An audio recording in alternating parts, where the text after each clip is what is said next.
নমস্কার বন্ধু, আপনাদের সাথে আমি অনিমেষ। আপনারা এখন দেখছেন কুন্ডু টেলিকম ইউটিউব চ্যানেল। চলুন শুরু করা যাক আজকের আপডেটটি। রাজ্যের স্বাস্থ্যসাথী কার্ডকে বিশেষ নিবিড় সমীক্ষা বা এসআইআর এর নথি হিসাবে ব্যবহার করা যাবে না, জানিয়ে দিল জাতীয় নির্বাচন কমিশন। কমিশন সূত্রের খবর, স্বাস্থ্যসাথী কার্ড এসআইআর এর নথি হিসাবে গণ্য করা যায় কিনা তা বিবেচনা করতে বলেছিলেন রাজ্যের মুখ্য নির্বাচনী আধিকারিক। কমিশন জানিয়েছে, নাগরিকত্বের প্রমাণ রয়েছে এমন নথি বিবেচনা করা হবে, তবে সেই তালিকায় স্বাস্থ্যসাথী কার্ড পড়ে না।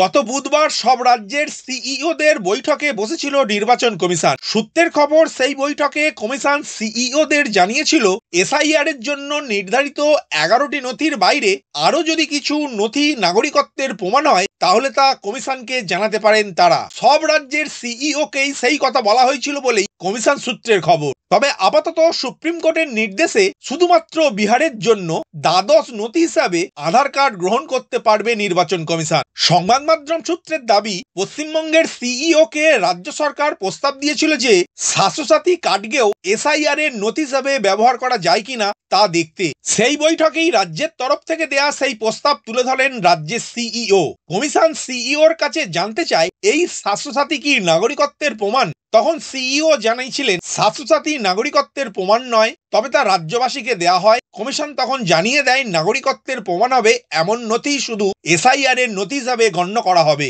সম্প্রতি সুপ্রিম কোর্ট জানিয়েছে, ব্যক্তি পরিচয়ের প্রামাণ্য নথি হিসাবে আধার কার্ড ব্যবহার করা যাবে, তবে এই নিয়ম আপাতত শুধু বিহারের জন্যই। শীর্ষ আদালত এও উল্লেখ করেছে, আধার কার্ড কখনোই নাগরিকত্বের প্রমাণ নয়, শুধু ভোটার তালিকায় নাম তোলার জন্য ব্যবহার করা যেতে পারে আধার কার্ড। সব ঠিক থাকলে আগামী মাসে অর্থাৎ অক্টোবরে পুজোর মরশুমের পরেই পশ্চিমবঙ্গ সহ সারা দেশ জুড়ে শুরু হতে পারে এসআইআর। নির্বাচন কমিশন সূত্রে তেমনটাই জানা গিয়েছে। বিহারের পরে অন্য রাজ্যগুলিতেও যে এসআইআর শুরু হতে পারে সে বিষয়ে আগেই আভাস দিয়ে রেখেছিল কমিশন, তবে দিনক্ষণ নিশ্চিত করেননি। আগামী বছর পশ্চিমবঙ্গে বিধানসভা নির্বাচন রয়েছে, তার আগে ভোটার তালিকা সংশোধনের জন্য জাতীয় নির্বাচন কমিশনের এই উদ্যোগ যথেষ্ট তাৎপর্যপূর্ণ।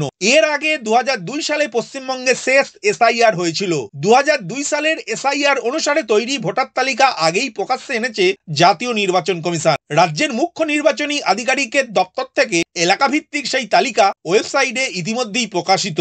এবার 2 দশকের বেশি সময় পরে পশ্চিমবঙ্গে ফের এসআইআর শুরু করতে উদ্যোগী নির্বাচন কমিশন। সম্প্রতি বিহারে এসআইআর এর কাজ নিয়ে বিতর্ক তৈরি হয়েছিল। এসআইআর চলাকালীন কমিশনের খসড়া তালিকা থেকে প্রায় 65 লক্ষ ভোটারের নাম বাদ পড়েছিল। সেই বিষয়টি গড়ায় সুপ্রিম কোর্টেও। এই নিয়ে প্রশ্ন তুলেছিল রাজ্যের শাসক দল।